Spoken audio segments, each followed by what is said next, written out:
तो दोस्तों हम बात करेंगे यहाँ पर नेक्स्ट हमारा अभाज्य संख्या ना। अभाज्य संख्या कौन सी होती है? वे संख्याएं जो स्वयं एवं एक से विभाजित होती हैं, यानी वे संख्याएं जिनमें केवल स्वयं का भाग जाता हो एवं एक से विभाजित होती हो, वे हमारी अभाज्य संख्या कहलाती हैं। जैसे 2, 3, 5, 7 और आपका क्या 11 हो जाएगा।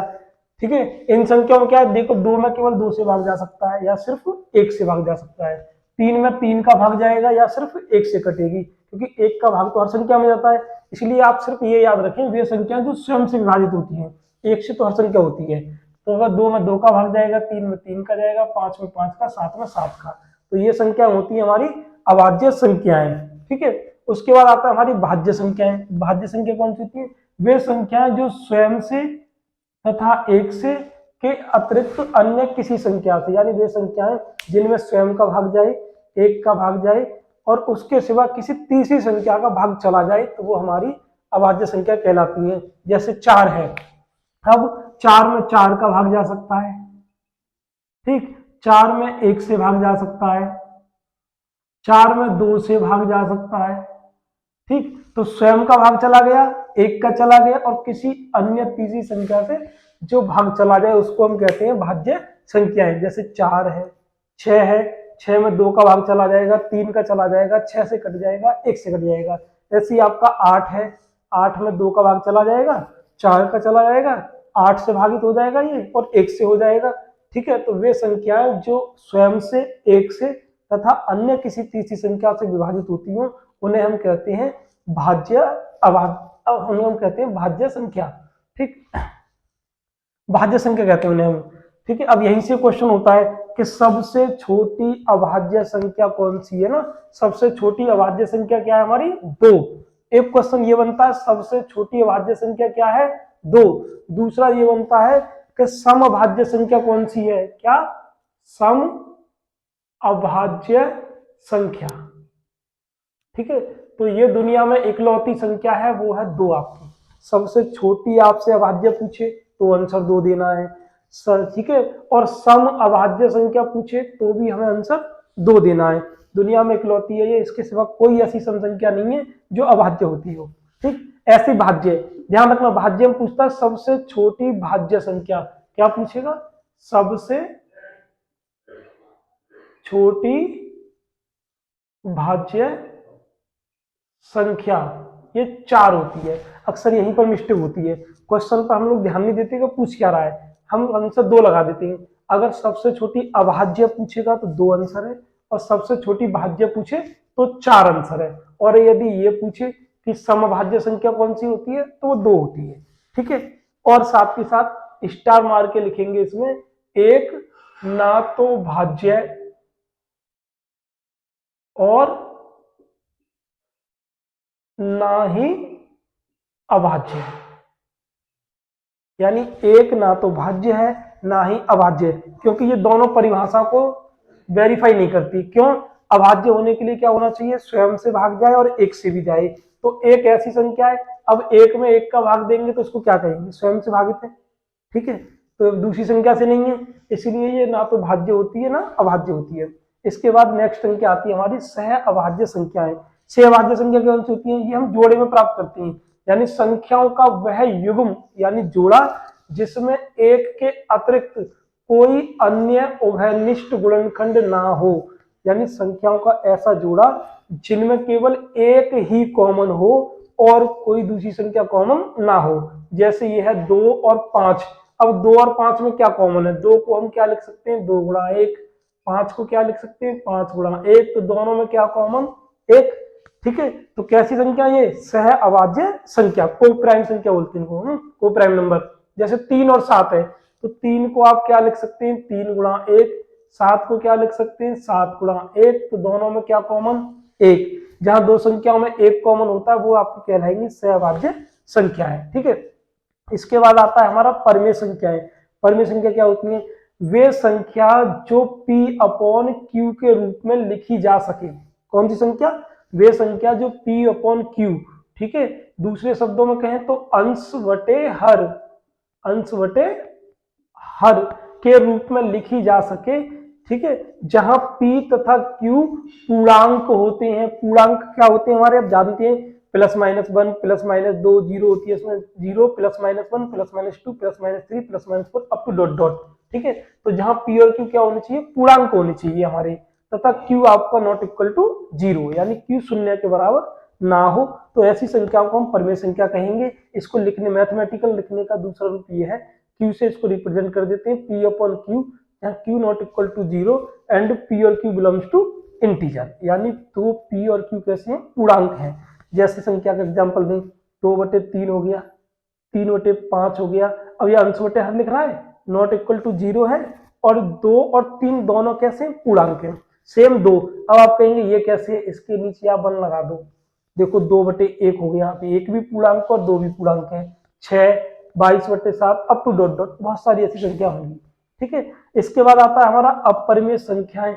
अपरिमेय संख्या कौन सी होती हैं, वे संख्याएं जो P/Q के रूप में नहीं लिखी जा सकें। ठीक है, जिनको हम P/Q के रूप में नहीं लिख सकते, वो आपकी अपरिमेय संख्या होती हैं। जैसे √2, अब आप कहेंगे कि √2 के नीचे 1 लगा दिया, ये तो P/Q हो गया। नहीं, कंडीशन सुनो, जहां P और Q क्या होने चाहिए, आपके पूर्णांक, और √2 पूर्णांक नहीं है आपका, इसीलिए ये नहीं होता है। ठीक है ना, √2 क्या है, पूर्णांक नहीं है।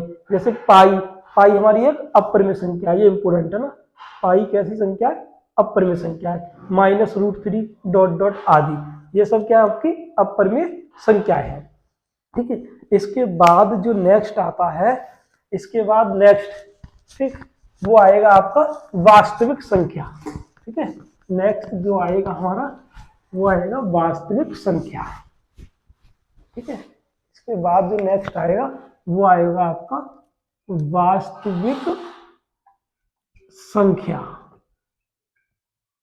ठीक है, इंग्लिश में इसको बोलते हैं रियल नंबर्स। ठीक, अब क्या होते हैं वास्तविक संख्याएं,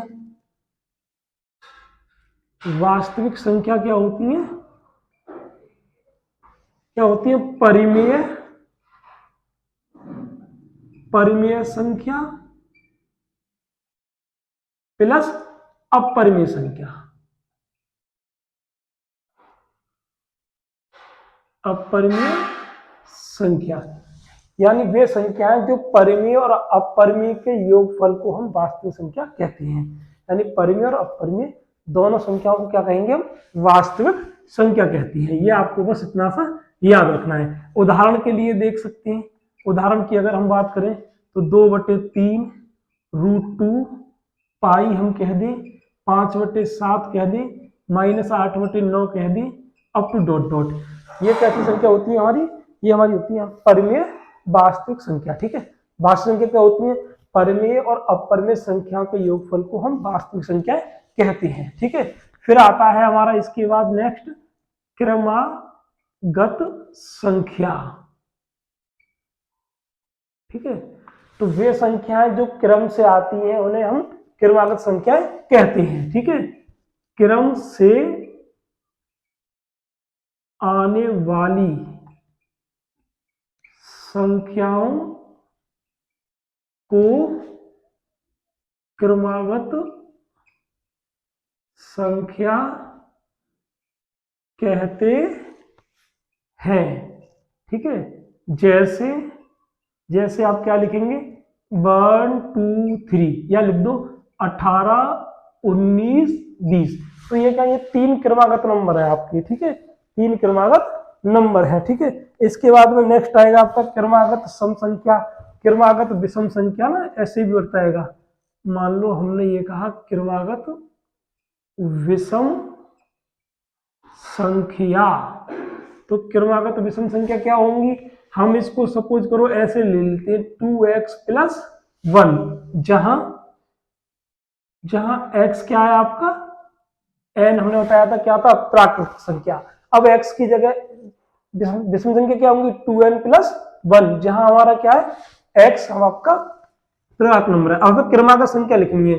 क्रमागत का मतलब एक तो हो गई आपकी कौन सी, 2x + 1, दूसरी हो जाएगी 2x + 3, फिर हो जाएगी आपकी 2x + 5 up to dot dot. ये सब कैसी है, विषम संख्या है क्रमागत।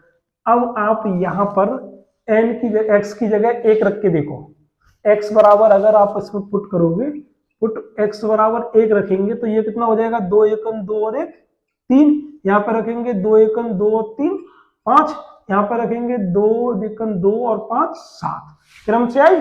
फिर हम कह रहे हैं आप इसमें पुट कर दीजिए x बराबर 2। अब अगर x बराबर 2 रख दो तो 2 दूनी 4 और 1 5 मिलेगी, 2 दूनी 4 और 3 7 मिलेगी, यहाँ पर रखेंगे 2 दूनी 4 और 5 9 मिलेगी। तो समझ में आया, क्रमागत विषम संख्या क्या होती है, 2x + 1 2x + 3 2x + 5 up to dot dot, ऐसे ही चलती रहती है। ठीक है, अगर हम बात करें क्रमागत सम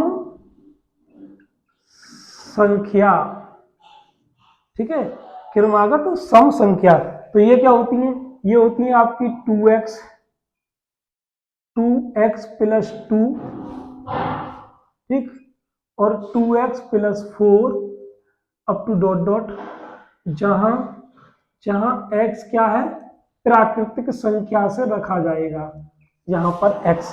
ठीक है, चेक कर लेते हैं, आप इसमें रख दीजिए, पुट कर दो x = 1। जब x बराबर 1 रखेंगे तो 2 एकम 2 मिलेगा, 2 एकम 2 2 + 2 करेंगे 4 हो जाएगा ना, 2 एकम 2 + 2 करेंगे 4 हो जाएगा, 2 एकम 2 + 2 करेंगे तो 6 हो जाएगा। ऐसे ही आप सपोज करो, पुट कर दो आप x = 2, 2 पुट करेंगे, 2 दूनी 4 4 आ जाएगी पहली संख्या, दूसरी संख्या क्या आएगी, 2 दूनी 4 + 2 6 आ जाएगी, तीसरी क्या आएगी, 2 दूनी 4 + 4 8 हो जाएगी। ठीक है, तो इस टाइप से हम संख्या निकाल सकते हैं। आई होप आपको समझ में आया होगा। अब तक हमने कितनी संख्या पढ़ी, हमने पढ़ा था प्राकृतिक संख्याएं। ठीक है, क्या पढ़ा था, प्राकृतिक संख्या जिसको n से रिप्रेजेंट करते हैं, हमने बताया था 1 2 3 अप टू डॉट डॉट होती है।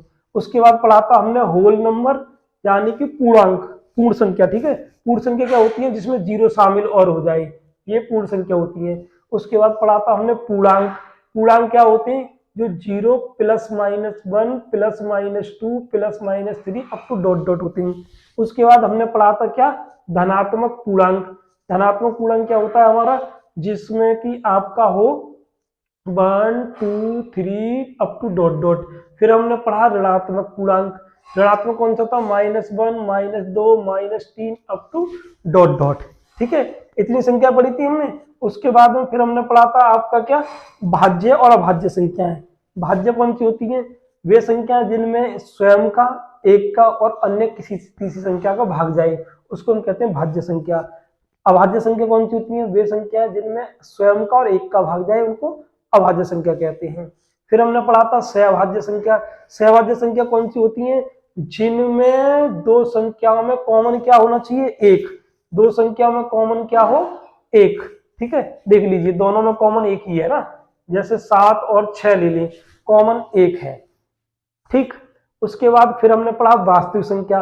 वास्तविक संख्या कौन सी होती है, वे संख्या जो परमेय, सॉरी, इसके बाद हमने पढ़ा था परमेय संख्या। परमेय कौन सी होती है, वे संख्या जो P/Q के रूप में लिख सकते हो, उनको हम परमेय संख्या कहते हैं, जहां पर Q ≠ 0 और P और Q दोनों पूर्णांक होने चाहिए। फिर हमने पढ़ा अपरिमेय संख्याएं। वे संख्याएं जो P/Q के रूप में नहीं लिख सकते, उनको कहते हैं अपरिमेय संख्या, जैसे √3।